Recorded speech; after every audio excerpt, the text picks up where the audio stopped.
Hi everyone, I'm City Manager Dallin Kimble. Welcome to Prescott today. I'm here with Fire Chief Holger Durre and our Police Chief Amy Bonney, and excited to have them with us. Chief Durre, why don't you start and just share a little bit about your background and how long you've been here in Prescott? Yeah, absolutely. So, where the name comes from is I'm actually a Generation Zero immigrant from Germany. Came when I was 12 years old. Didn't speak English at the time, which that's kind of interesting by itself because I learned that partially in Dallas, Texas. But I spent the most of my public safety career on the Front Range of Colorado, about 20 years roughly in Fort Collins, and then 5 years in Boulder before I came here and just fell in love with the place and just really am enjoying. I've been here for about 2.5 years now, and it's just great. Yeah, that's excellent. And where in Germany were you? So I was about an hour south of Frankfurt in a little town called Bad Schönborn. Uh-huh. So, Can you please say your name in German? It's really cool. sure, Holger Durre.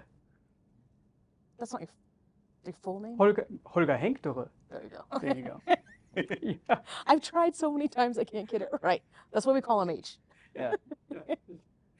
Yeah. I'm gonna have a nickname, Steve. Good. Let's talk a little bit about accreditation. Yes. How's that going? Yeah. And how do neighboring agencies play a role in that? Yeah, absolutely. One of the things we're proud of is about 5 years ago, we got initially accredited with the Center for Public Safety Excellence. And definitely since that time, there's been a lot of really good work being done. One of the things that was instrumental for me when I came in 2.5 years ago is that we had a risk assessment and a standards of cover. A standards of cover is in essence a response document that balances our response with the risk that we identified in that first part of the document. And it's actually in that document that began to really objectively talk about the gap and the response gaps that we have here in public safety in Prescott. Every 5 years, you have to get reaccredited. So you get accredited, the commission confers that for a 5-year cycle. Each year in that 5-year cycle, you do annual compliance reporting, but then every 5 years, it's as if you were reapplying for the first time. So we have to get all of the documents prepared. We have a site visit with 4 peers coming this fall, and then we have to have them present us to the commission again next spring to renew that accredited status. This year we did something that I think is fairly innovative in that we asked our boundary drop automatic aid partner, Central Arizona Fire and Medical, to join us in that community risk assessment and standards of cover study. Because the system that our residents and the residents of Chino and Prescott Valley experience every day is the closest engine regardless of the agency response. And in the past, we would only really report our response performance Prescott specific. This is not only enabling us to tell that story, but it also helps us tell the story of the entire system. And to me, that's a far more interesting conversation because that's actually what the citizen experiences every day. And that's one of the things that we're really looking forward to. And in that process, Central Arizona is looking to get accredited as well. They're a few months behind us, so they may be in the spring or next fall. We don't quite know yet what that looks like. But they're basically doing exactly the same things that we are, which helps us with efficiency, coordination, collaboration. And it really, one of the things that I shared with you a few weeks ago is we now have a data dashboard that came out of that we would not have had if we didn't do that.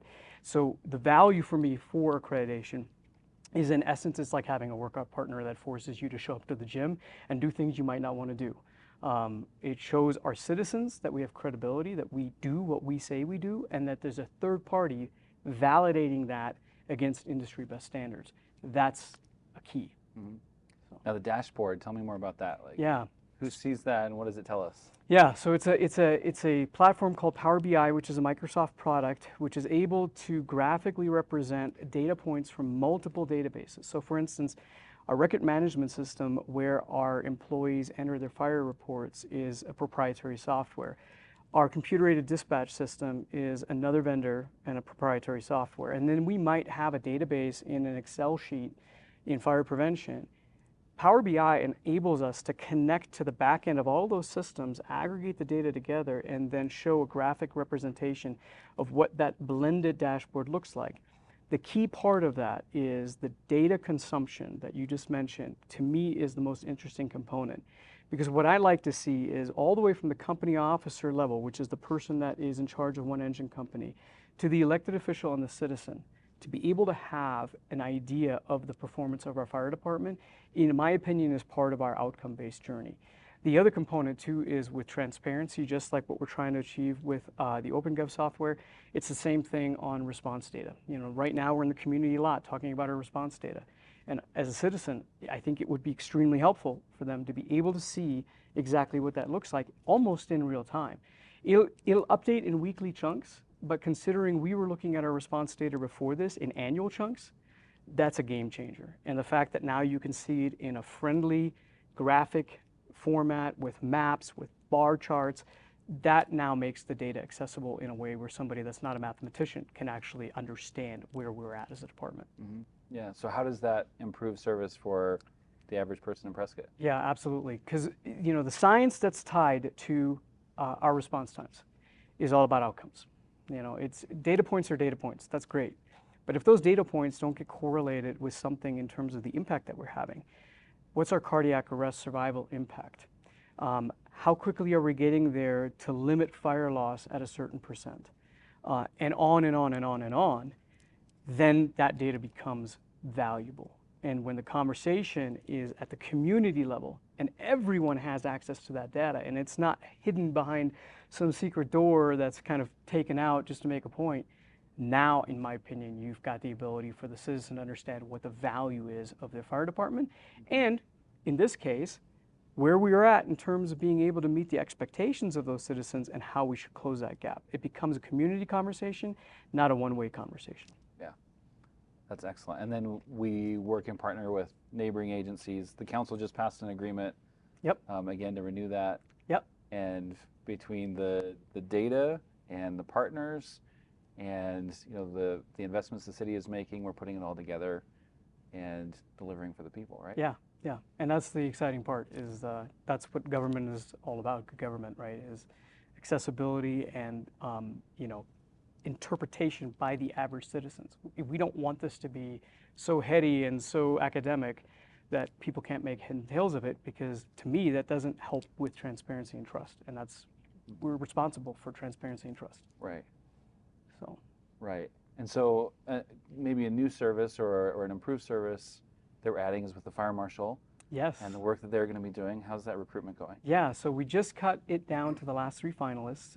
They're coming in at the end of September.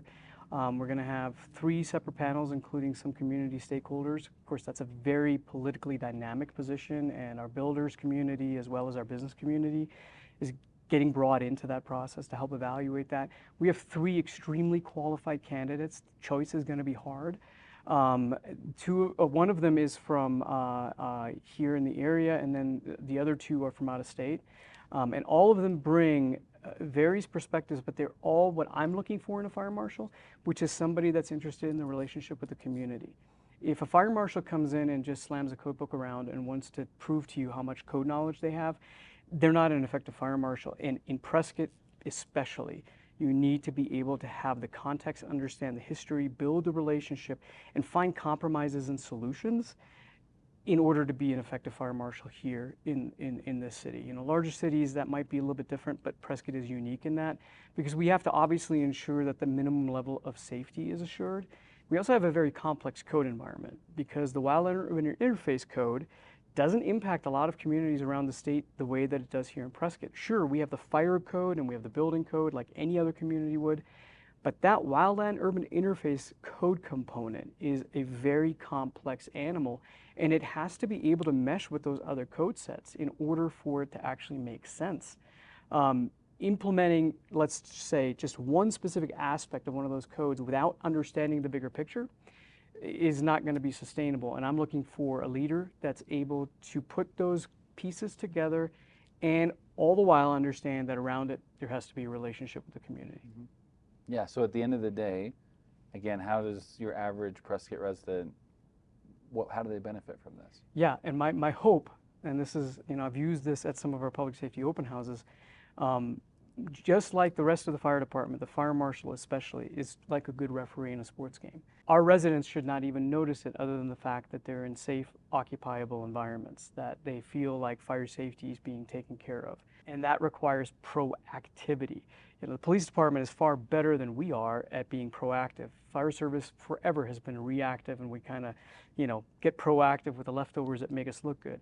I really am interested in true proactive community risk reduction that forces us out there to actually reduce the number of calls even that we have in the system, but also for us to be able to have residents feel that they, like I said, have enjoyable, safe dining environments, and that in turn the business community does not feel that we're being overly bureaucratic or overly regulatory to hold them back from having a successful business. It's that balance, and that's, I think, how the citizen is going to experience that, is that the citizen feels safe and the business owner feels supported with our Fire Prevention Bureau, but we're not looking the other way either. So. Yeah, excellent. So Chief Bonney, do we get your name in German too?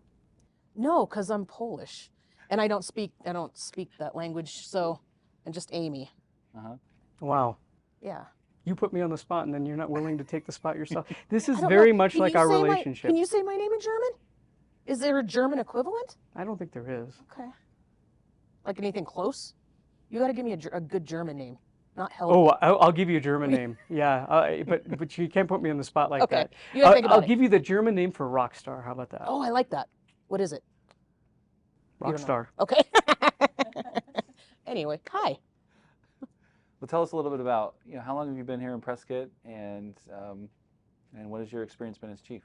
So I was born and raised here, so I'll leave that to the imagination as to how long that was ago. And I've served at the Prescott Police Department for 26, almost coming up on 20, almost 27 years next springish. And I've loved so much of my career. It's been such a privilege and a blessing to serve in all the capacities I have at the police department. And it's been my pleasure to serve as the chief for the past 3 years. And it's been interesting. It's challenging, right? Policing in 2024 is certainly different than it was when I started, 26 years ago. So just trying to keep up with the pace and look forward to the future and making sure we take care of our police officers in our community. Yeah. What do you think the biggest change has been? Oh my goodness. Well, when I was in high school, I guess this is going to give some context to how long I've been here. We were working through the Rodney King issues over in California, and just watching policing change, and then seeing how it's evolving and what is being expected of our police officers and the challenges that we're facing just in the world. It's not just Prescott. It's not any particular area. It's just the world. And so watching our profession and this profession keep pace with that is fascinating. The technology has grown increasingly, it's just grown exponentially, and our utilization of that, both to prevent crime and to investigate crime, to keep our officers and our community safe, has been amazing to watch. And just like I said, just keeping pace. Our focus not only is on prevention and ensuring people feel safe, right? We're like Walt Disney. Walt Disney sells a feeling, right? When you walk into Disneyland, you feel happy, and we're selling a feeling of safety, and that's what we want our community to feel. But also we work a lot in 2024 in these high liability, high stakes situations that are very low potential. And so we focus a lot on those things, like what would happen if we had a shooting, what would happen if we had an issue at one of our special events, and being sure that we're trained and prepared for that, not only mentally and physically, but also that we have the equipment to be able to respond to those incidents. Yeah. So you mentioned a few. What else kind of rises to the top as like these are the issues we were thinking about in Prescott, or big initiatives? I mean, our big initiatives, we also are accredited. So we are accredited police department. I think next year we go through our next full accreditation. We're every 4 years. We just received our accreditation for our regional communication center, and now we've delved into getting our property and evidence section accredited. So we want the triple crown of the accreditation in the accreditation world. So we're working on that. We focus a lot on hiring and recruiting and retention. And I say that because it's no surprise, shouldn't be any surprise to anybody, that policing and across the country is facing a crisis. It really is a crisis with attracting and retaining people who want to do a very, very challenging job. But one of the things we focus on, we see it across the country, is agencies that are so strapped for people and resources that they're maybe accepting folks to enter their departments that maybe they wouldn't have 20 years ago or 10 years ago. And we're really focused on maintaining the high quality officers and professional staff that we have at the Prescott Police Department. It's very important to me and our entire command staff and training and recruiting folks that when somebody shows up at your door wearing a Prescott Police Department uniform, it is a person with high character, with integrity, with compassion, kindness, and professionalism. And so just focusing on putting the right people on, in the right places. And we talk about the bus, getting the right people on the bus and doing this job well. Right. And living those values. Absolutely. And you shared with me before some of your unique sort of recruiting, like if you see a community that's not funding the police, for example, how you might target them. Absolutely. And try to get some of their best folks to decide to come here. We do. I think that's one of the saddest things I've seen in this profession over the past, 5 to 8 years is these open discussions about not wanting police officers in their community and wanting to redirect funding. And nowhere that they have tried those efforts has it been a positive thing for the community. So we want to instead turn those conversations on their head and say, what can we do to support our public safety, our fire professionals and our police professionals to make it really a community that's engaged with their public safety. I mean, the fire department talks about their data and their dashboards and all of that, and we're, lockstep with that. We want our community to feel like we are their police department. We work with them, they work with us, and it really is just about that ongoing building of trust and relationships. I have a good friend who says, don't trade business cards on the battlefield, and that's true. You want to know who to call. You want to know where your support lies when something happens, and this community is excellent at that. Our public safety team, not only here in the city, but our regional partners and state and federal partners as well, work very, very well together. Yeah, right. So one of our partners, as you mentioned, that is the school district. Yes. And we have officers in some of our schools. We do. Talk to me a little bit about that. What's that program do, and how does the city benefit from having these officers in some of our schools? Well, it does a lot of things. It's tremendously beneficial. We've seen it. One of the challenges that we have with programs like that is like DARE. We're working on drug education, and but you can't measure something that didn't happen. But our goal is to have kids not try drugs, right? And so being a school resource officer and school resource programs are very much like that. It's about building relationships so that you can identify maybe where some blind spots might be. It's about ensuring safety. We've seen it across the country. It's absolutely tragic when we have these school shootings. But the one we had in Georgia, the school resource officer was right there and undoubtedly prevented additional tragedies.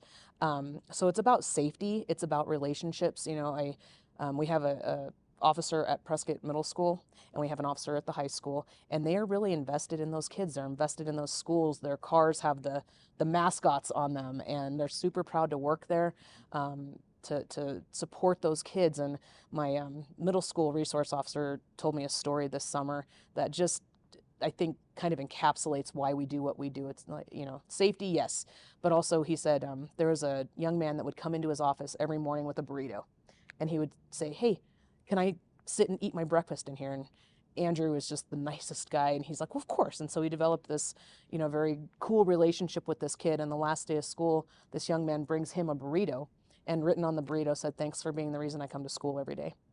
And we don't know what circumstances these kids are dealing with, but if we can help, just support them as they go through this life that's so hard for so many people, for all of us really, it's an opportunity to do so and to serve that super important and precious population of our kids in this community. Yeah, that's fantastic. I know my kids give me a report every time they interact with the officer, right? Yes. And they all know their names, and they all know, that they're there, and I think it's a comfort for them as well. Yeah. Yeah, and it is. And I think, we would love to grow that program and, ensure that we have that presence and those relationships far into the future. Yeah, that's outstanding. Well, let's talk about next month when you have the Pink Patch program. Yeah, that's a cool program. So I think this is our 7th year that we've done it. Mm-hmm. And it started when we had 2 two wives of our employees get diagnosed with breast cancer within like 6 weeks of each other. And we're all sitting around going, what can we do? And the Pink Patch Project is actually a national project. And here in Prescott, we run it very similarly to other agencies across the country. But bottom line, we turn our patches pink for the month of October. We sell them and we redesign them every year. And I'm so thankful I don't have to be the one to redesign them. Because it's a challenge, right? So we redesign them every year so people collect them, and they've got them all over the place, and we donate our money that's raised to the breast care center at YRMC, Dignity Health, and we do it in partnership with our police foundation so that there's no tax dollars that are expended. It's just something that we can do to reach out and show our community how much we care about them. Yeah. Is that something everybody does, or how many people participate? Well, it's not mandatory, although I tell them every year when we do this, the pink on the blue uniforms, I think it looks really cool. And I'm like, I think we should just leave it. And they just look at me. But yeah, almost everybody does it. And yeah, it's very nice. So make sure you get a pink patch this year. Yeah, that'd be awesome. Yeah. It'd be really good. Well, let's talk a little bit about 478, right? We have this proposition out in the community. And why, Chief, why do you think this is a necessary thing? Why are we talking about this? You know, and I mentioned this quite a few times. What I don't want to have happen is that the need and the very well-proven objective public safety gaps that we have get lost in justifying the tax, right? Because how we fund it and how we get there doesn't at all equate to the seriousness of the gap.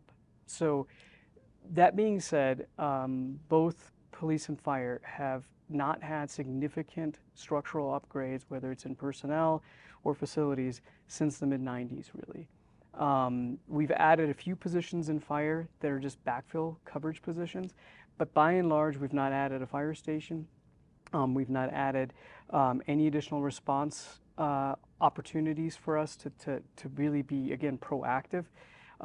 Since that time, we've had about a 200% increase in incident demand and about roughly a 60, a little bit higher than that, population increase.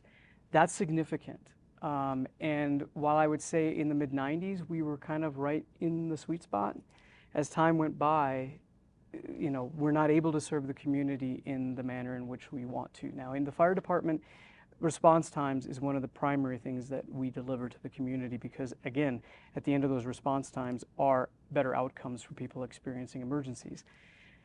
And those emergency response times have crept up to now being just north of 11.5 minutes at what's called the 90th percentile, which is basically 9 times out of 10, I can guarantee a citizen that we will get there in 11.5 minutes or faster.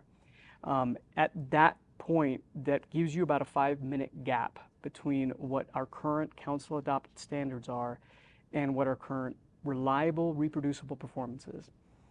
That is just one aspect on the fire department side that I think really highlights why this is so important for the community.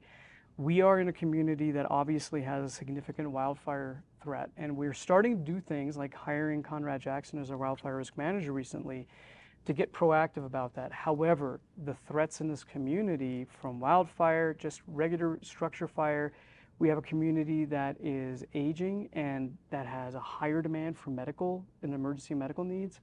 And in order for us to be able to serve them in the manner in which our council as well as our community expects, because we have asked, you know, when we did our strategic plan just recently, we went out in an objective, verifiable way to say, what is the service level you would like? And there is a dissonance right now between the service level the community would like to see and what we're able to provide. And it's in that gap that 478 really is going to help us specifically with citizen-focused stations and responders to help meet those expectations and to produce good outcomes for our community. And I would imagine it's very similar for you on the police side. Yeah, I mean, you know, as Chief Durre said, it's facilities, people, and our capacity to respond to the needs of our community and what our community wants. And what we hear over and over again from our community members is they want to feel safe, but they also want to be safe. They want to know when they call 911 for police or fire that somebody's going to be there in a reasonable amount of time. You know, for fire, if you're having a heart attack or your child is choking, you want somebody there 10 minutes ago. And if somebody's breaking into your house or you're being assaulted or something terrible is happening, you want the police to be able to respond. Well, right now, our staffing levels, much like fire, are not we don't have the bench strength to always respond in the way that we know our community wants us to respond. And so really focusing on that, on the addition of more police officers so that we can focus on the areas our community wants us to focus on. Traffic, downtown quality of life issues, issues in our parks. We are seeing, again, not like we're unique here in Prescott in a lot of ways, but we're not unique in terms of trends. We're seeing tremendous amounts of drug activity, that's coming and flowing here from other parts, and dealing with those, and then the emerging threats, as I've mentioned. Years ago, I say this story, you're probably sick of me saying it, but years ago we'd have a parade and we would have some barricades and we would walk around and give out stickers, and then we'd pick up the barricades and everybody would go back to their day. And we know that's not what we should be doing for our community to keep them safe, for those that live here and those that visit us here. So what you'll see, if I imagine most people have been to some of these events, you'll see this response that the city has prepared for these large-scale events that we have in the hopes of keeping people safe and helping them feel safe. So where it used to take 5 or 10 officers 20 years ago, now we're looking at 30+ officers to manage those events, and in partnership with the fire department and our public works team as well. But we're looking at things like we're flying drones over these events. We have Overwatch, and people are like, there's snipers on the roof. We call it Overwatch, but yeah, there are, because we want to be prepared to keep this community safe and respond to any threats, whatever they may be, from online threats to cybersecurity to international terroristic threats that we have to manage. It's just a different world, and we don't have the capacity that I know our community wants us to have to be able to respond to those types of things. Right. So I hear you both saying the tax and the facilities and the officers are some of the how, and the why is really the outcomes, right? The 5-minute difference can be significant when you're responding to a medical call and somebody's having a heart attack or a seizure or having this kind of an episode. Or, Chief, I've heard you say that you respond to people when it's not their best day. We do. So right? yeah, fire, they call them. They're like, hey, we're having a barbecue. You want to come over? And the fire department goes, it's our joke, but. If you want to learn more about that, let me know. But yeah, people don't call us when things are going well. I mean, either police or fire. They call us when things are going really, really badly. And we want to be, I say to my folks all the time, like, our job is to meet people on their worst days to get them to their better ones, no matter what that looks like. And doing it with professionalism and competency in a quick and efficient manner is really important. And I think there's another why that, and I'll kind of toot your horn just a little bit here, but it's really true on both sides. There's such a gap between our capability and the community need that both police and fire are completely reactive at this point. We react to what the community throws at us. And especially in policing, that is not the way you want to conduct business. You want to be proactive to reduce crime.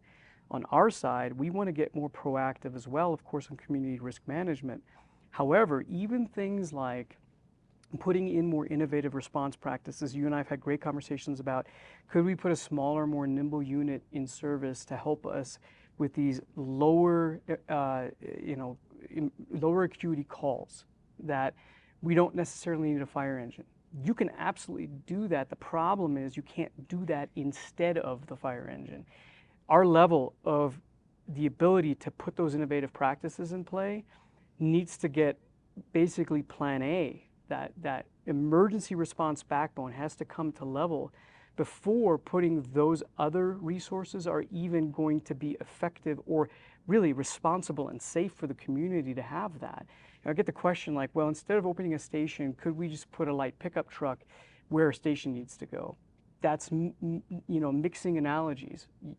Really, you want to put those resources in addition to reduce the need for the big truck, but you got to have that backbone in place, and we have not invested in that infrastructure in so long that we're not in a place where we can just put an innovative resource in and have it have the effect. Now, that being said, we're being extraordinarily proactive. As we mentioned, we recently installed an algorithm-based move-up module to not have fire trucks floating around the city as much, which reduces costs and mileage. And we're doing that with our emergency medical dispatch systems. That's not to say that we're not leaning forward into innovation to reduce the need. But in terms of this conversation on 478, why do we need it?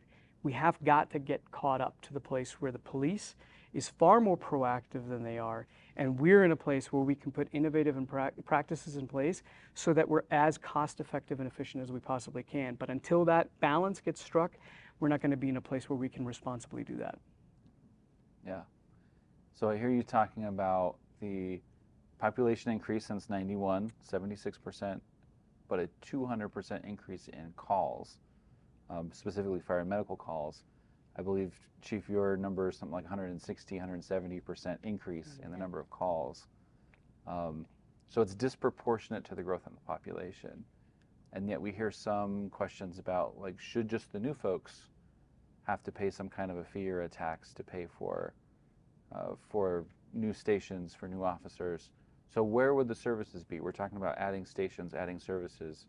Is that just in North Prescott, or is that in other places too? So it's going to be system-wide for both police and fire. Yes, we need fire stations on the north end, but actually the first major infrastructure investment that we're recommending under this plan on the north side of Prescott for fire is to relocate an existing fire station that's not in a place to efficiently serve the community. And so we wouldn't be hiring extra personnel for that. We would just put them in a much more effective location. The second location for fire is in the middle of town, basically, Rossier Drive, East Prescott Lakes area. That's an area that we've not been able to adequately serve basically forever. And so we do need a new fire station with a new engine company, so new personnel in that area. And then here in downtown, if you want to call it that, we do need to have the ability to put those low acuity resources in. We're looking at our station on 6th Street to put some of those more nimble response resources in addition to the fire truck, to help us reduce the impact of those calls. Overall, that's in essence that initial phase. And then in the out years, about 8 to 10 years out, we think that it's going to be responsible for us to put a second new station, and that is likely going to be in the North Prescott area. The important piece, I think, to mention there in terms of shouldn't new residents pay for this is impact fees comes up quite a bit. Well, if you really get down to brass tacks, impact fees are charged one time on a house as a permit is pulled. And while, yes, you can use that to offset capital infrastructure costs, it can't completely overcome a 35-year capital infrastructure gap. And most importantly, it doesn't pay for firefighters. It doesn't pay for police officers, because those are ongoing operational costs. And so while impact fees can certainly play a part and do, matter of fact, about $1.5 million in impact fees for fire and another $1.5 million for police is already in our accounts that is going to be put into these projects and has been actually calculated into the 478 proposition in terms of not having to go to the voters for that. But in order for us to do that, it has to be a much more comprehensive picture. And to your point, it is a community-wide impact, because there's issues with response times and service levels, not just in North Prescott, but everywhere. Yeah, I mean, and it's just, our response model is much different than fire. Our folks are kind of out there roaming around. But yeah, adding additional people so that we can cover those things. And I describe it to people, to the community like this. Imagine we have a pretty interesting city geographically, from our farthest north point by the airport to our farthest southern point out by Hazley and White Spar, those kinds of areas. We stretch east to Yavapai Hills and past there, and then all the way west to Thumb Butte. And it's a huge, we're not like Phoenix. Phoenix is laid out like a grid. We are literally paved wagon trails.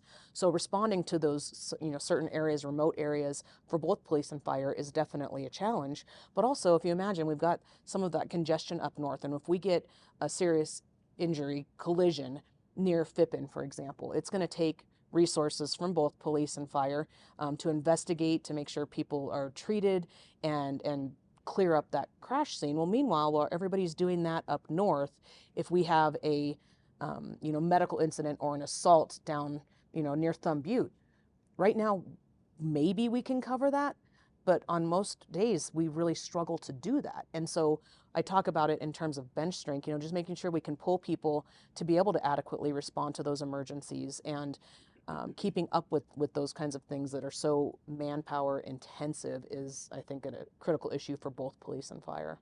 I've heard you say that sometimes we only are able to have maybe 4 or 5 folks out on patrol responding to those calls. Yeah. And so it doesn't take too many incidents, Yeah. a couple of crashes, and all of a sudden, you're really short on. And we're completely tapped out. And so, and that goes to the wellness and employee retention issues too for both of our agencies. When we're tasking these people with constant overtime and constant, we talk about special events, they're awesome. We love the special events, but there's 17 of them. And so when we're asking everybody in the police department and the fire department, you got to come to work on all these special events, and then do your normal duties on in addition to that, they're tired. So we want to be able to give these men and women and these professionals the time off that they've earned. We want them to spend time with their family. We want them to go on vacation and not have to worry about picking up their phone because they have to come in and fill a shift. We want to make sure that they're well and healthy and able to, go to training and stay competent and mentally and physically sharp so that they can be the best representatives of our profession out in our community. And we have deployments, and we've got sicknesses and babies, and we want them to live a life outside of these very demanding professions. And right now that's kind of a challenge. Yeah, and for us, like as an example, about 50 times a year, we have to have a firefighter stay over on mandatory overtime, which means for the average resident to understand that, let's just say you've worked a 24-hour shift, because that's what our firefighters work, and you're ready to get off duty in the morning. Our firefighters do shift change at 8 o'clock, and at 7 o'clock in the morning, that battalion chief calls that firefighter and says, I can't let you go home, you need to stay for another 24 hours because we can't shut an engine down. That happens currently about 50 times a year. It's strange to say that I'm happy about that, because the year before it was 100 times a year. And a few years ago, we actually did brown out engines, which means that engine is no longer in service for the community. But to Amy's point, the idea, right, that you're working in that environment where there's that constant, potential for you to have to impact your family plans or not get the rest and recovery that you need, is a recruitment and retention concern that directly impacts what you said just a little bit ago.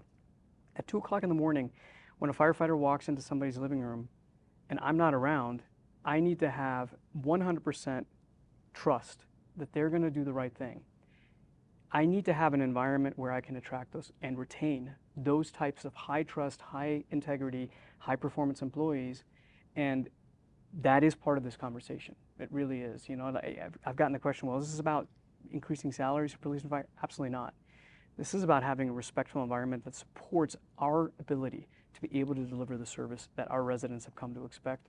And in order for us to continue to do that, we do need to take care of some of those issues.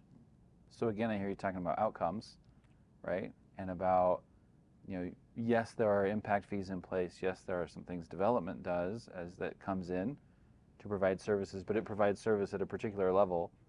And right now that level isn't as high as we'd like it to be, because there's greater needs per capita across the whole city. And so we need more resources to improve the service level to be the place we want to be. I think that's what I hear you saying. Correct. Yeah, good. That was a really good summary. Well, thank you. Yeah, it's good. He says it much better than we do. Yeah, that's why he's the boss. That's true. Good point. Yeah, I don't know about that. So let's talk about, what have we already done to help keep that cost minimal, right? So it's the 0.95 for up to 10 years, right? We're going to try to pay that off as soon as we can. It's 0.75 after that, right? The dollars are needed as long as the services are wanted. Yeah. But we're working with those rates based on the dollars needed. What do we do ahead of time to, make that as conservative or as careful of a number as we possibly could? I'm glad you bring that up. So a couple of things on the fire side that we're doing already. As you mentioned, that we're going to apply the impact fees that we've already collected into those projects, and not just full boat these. It is definitely our intent on staff to do it as effectively, as efficiently, and as responsibly in terms of finances as we possibly can. And one of the things that we're doing on the fire side is we're right now projecting the ability for us to put a request for proposal for architecture and construction costs, looking at the entire initial scope of the fire project. In other words, we're going to post it for 2 new fire stations and the remodel of a 3rd right away, because that is likely going to result in cost reductions.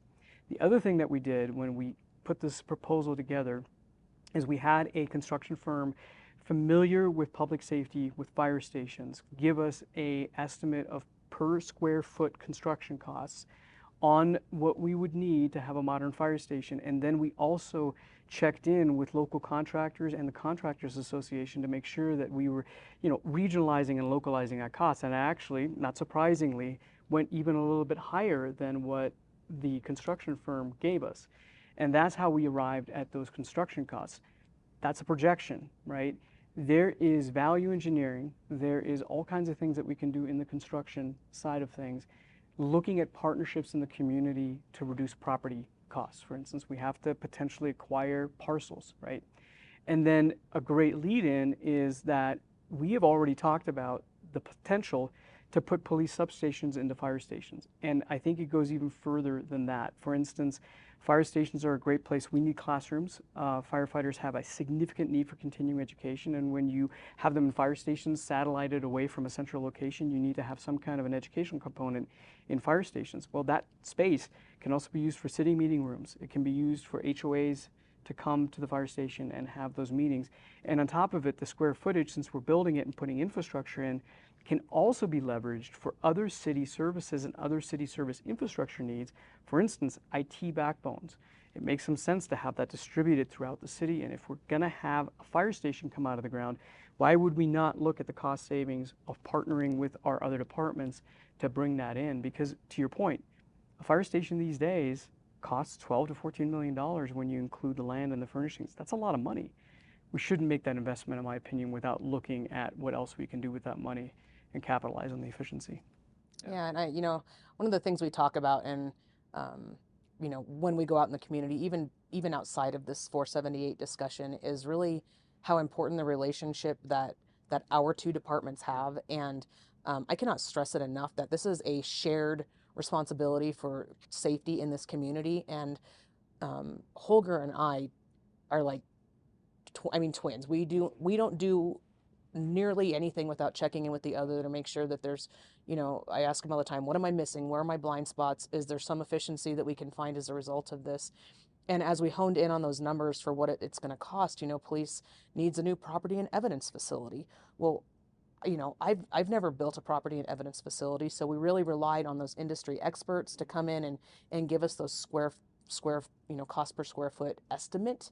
And as he mentioned, we locally realized that there's a surcharge. We're what's considered a semi-rural community, and even though it's an hour and a half to Phoenix, we have been told by construction experts that you're going to get an upcharge for delivering materials and workforce to those build sites. So we have been as accurate as we possibly can in today's economic environment.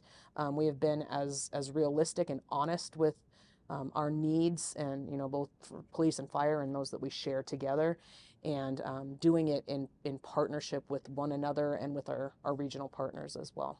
So Chief Bonney, you mentioned earlier the change in policing over time, and I can imagine that probably also means there are changes within a police station that need to happen. Absolutely. Over time. So what kinds of things do we need to look at? I mean, we've got one station. We have one station. Built in 91. Built in 91. Yeah, and it was built it's a beautiful facility, and I give all the credit to our facilities team. They've maintained it very well, and we've put some Band-Aids on some of the things that need to be addressed. Our carpet looks like patchwork right now, but it's just fun. It's interesting. But yeah, it was built in 1991, and the world was a completely different place in 1991. Since then we've tried to make it as efficient and safe as we can, and I'll give you an example of that. In 1991, when they built that station, they weren't thinking about somebody shooting through the windows of the police station. They weren't thinking about somebody coming over the counter at our records clerks and entering the rear areas of our secure police station. It was just different. And so since then, we've added some films to our windows to make them safer. We've added some glass to the front. We've had to put bollards in front of the police department so people don't drive through our building. We have a parking lot that is really unsafe for where we are right now in the world. And we're just trying to hold on to that and maintain that as safely and efficiently as we can. But one of the things we talk about with this discussion is property and evidence. And those property and evidence laws have changed significantly over the past, quarter of a century. Well, we have to keep some things for like 100 years. And we're storing things that, mattresses and chunks of drywall from homicide cases in places right now that just aren't ideal for those particular uses. So really looking at that, because we want those families, if all the DNA technology that's come out lately, when we have a case that we can go back and look at for a sexual assault, for example, and we make that match, we want that evidence to be presented with integrity, and we want to be able to say, yes, we maintained it exactly as it should have been, so that we can get that evidence into court. And so really looking forward at what that's going to look like for us in the next 5 to 10 years is important as well. Mm-hmm. Yeah. So when we look at our neighbors, they don't have dedicated fire departments, right? Chino Valley and Prescott Valley both use CAFMA. Yep. And they pay an additional district assessment, I believe. Correct.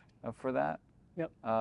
We don't have that district assessment. We don't pay for any part of CAFMA, but how do we pay for fire services? Yeah, so for us, we are a traditional fire department in a city or municipal government, which means all of our funding, with a very few slim exceptions on things like permit fees, comes out of what's called the general fund, which is basically the general sales tax that's charged in the city of Prescott, gets aggregated to fund all of those general services throughout the entire city. As you mentioned, in Prescott Valley and in Chino and in the outlying county areas, Central Arizona Fire and Medical Authority, which is a partnership between the Chino Valley Fire Protection District and the Central Yavapai Fire Protection District, they charge property tax on a property tax bill. So a resident in the city of Prescott does not pay property tax for fire protection services.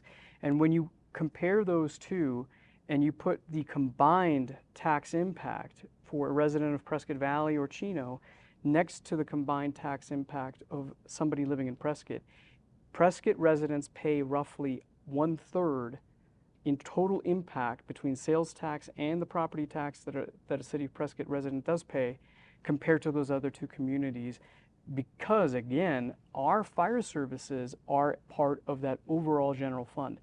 There's obviously advantages and disadvantages to those revenue streams. Property taxes are significantly limited in the state of Arizona statutorily. But the other thing that I personally appreciate about being a general fund department is a couple of things. Central Arizona Fire and Medical Authority is a great fire department. However, they have to have their own IT. They have to have their own fleet maintenance. They have to have their own facilities division. Whereas here, we leverage that mutual efficiency of having a facilities department from the city that also takes care of the fire department, a fleet services division that also takes care of the fire department, and that has cost savings. The other component is property taxes are very specific to somebody owning property. For us, because we're sales tax based, most of the impact that both police and fire have goes beyond just a property parcel. When tourists come in, which they do luckily all the time into Prescott, and they buy things, not only do they contribute into that general fund, they also then in some way pay for the impact that they have, because those tourists have medical emergencies when they're here. There's crimes that impact those folks that come in and that aren't residents. And so for me, it's a much more adequate way for a community like Prescott to pay for public safety, because it really looks at the overall impact rather than just the structures that a fire department protects. Yeah, so 1/3 of the total tax burden. And part of that is also because 60% of the sales tax that we do collect in Prescott is paid by people who don't live here. That's absolutely correct. Right? It's paid by mostly people who live around us, right, in the county, or in Chino and Prescott Valley, and they come to Prescott to go to dinner or to go to Costco or to do those kinds of things, and it helps our services. It helps our police and fire to be able to do what they need to do and serve those people while they're in our community. And I think one of the interesting things is you know, when you live in the city of Prescott, when you visit the city of Prescott, like you're automatically ours, right? So if heaven forbid your home catches on fire, Prescott Fire is going to respond along with our partners as well. But some of the folks that live out in these remote areas have no fire coverage. If you want fire coverage, you pay for it through a contract. And if you don't have the contract in place, you are out of luck. And so I think that's something that's really important for people to understand, is that by living here and visiting here, like you automatically are covered under city services. And I'm very proud of the services that both our police and fire departments offer to our community, but we just want to make it better. Yeah, outstanding. So, Chief, you mentioned the general fund, and this is where all of our operations come from, for fire and for police. And so we're talking about a tax that would put money into the general fund. How are we going to track that? How are we going to know if we're doing what we say we'll do? Yeah, absolutely. And obviously the council just this week strengthened the language to define public safety. Using the ballot language, we got feedback that that wasn't clear enough whether it was actually going to be used for police and fire. And it's in the city charter. That's a pretty significant impact. It's not like, hey, we're going to put on a piece of paper that we're going to make. This is city charter, which makes it legally binding. The other component I think that's very important for people to understand is that while it's in the general fund, the revenue account is unique. So all income from Prop 478, if it's approved, would be tagged to a specific line item. And so you can track the input, the income that comes with it, and make sure that through the OpenGov platform that we're working on with finance right now, that actually tracks exactly to that outcome. The other thing, and I had a great conversation about this last night at one of our open houses with somebody, I said, you know, I understand that trepidation. A lot of folks come from other localities where the fear that's sometimes being presented, or the concern, I should say, that it would get used for other uses had occurred. Here in Prescott, there's a couple of things that I think go against that. Number one, because of 443, the public safety pension debt, we not only showed that we were responsible, but we also retired that tax early. In that case, it was a little different because it was a pension debt, whereas we're so operational, people dependent, we can't use the same fund structure that we did for 443. However, this government, irrespective of the specific elected officials in place at the time, that's a long period of time, right? There's a lot of council members that have come and gone. There's a lot of city administrators that have come and gone during that time, and we still followed through on that promise. And in my opinion, the reason for that is because, number one, we have a much more high-quality connection with our community here as a government. We're not some detached entity that's not part of the city. The people making the decisions, the people that are actually processing those tax bills, are Prescott residents that care about this community. The other component is, in my opinion, the fiscal accountability here is significantly higher than it is in other jurisdictions. And while, yes, a future council member might attempt to say, I want to shift this over here, I, in my 2.5 years, have fair certainty that that political conversation would not go on for very long without somebody calling that out. And I think, to me, that is one other component of that is very unique. Public safety in this community is supported at the highest level that I've seen it in the communities I've been around, and with that comes that fiscal accountability beyond just our current council. I think that's going to, I know that is going to carry on for time immemorial. Yeah. Well, we've talked about a lot of different things, but I think kind of in a summary, we have two phenomenal public safety agencies in our fire department and our police department, both extremely professional and both receiving accreditations from outside agencies who say, yeah, like you're doing it the best you could possibly do it. We didn't maybe crow enough about the dispatch accreditation because that's unique in the state as a multi-jurisdictional, regional, really, dispatch center that's accredited at the highest level. Yeah. And that's fantastic, right? That's something that we can really be proud of. And I know walking through there, even talking to the dispatchers, they're just great people, right? We don't lower our standards. Nope. We hire the best people. They're very professional, and we're trying to deliver high level of service. We're seeing some areas where it's slipping, right? Where just the calls of service per capita are just high, right? And that's for a lot of different reasons. But it's citywide, and we're hoping that we can take some actions, make some changes that will help us to continue to respond, continue to deliver highest level of service. We could add our finance team there, right? 42 years in a row with recognition for best practices for financial reporting. I think we're at 26 years in a row with recognition for best practices in budgeting practice, and we're all about that outcome of if you're having not your best day and you need a medical response or a police response or a fire response, the faster we get there, the more we can maybe do for you and in preventing further damage or helping you to walk out of a hospital or helping you to walk away from a situation that's not safe. Right? Other things you want to add about your department, Chief Bonney? Well, I mean, I said it before. I am just, it's an incredible honor to work with these men and women every single day. You know, I say it, I'm a police officer assigned to the rank of chief.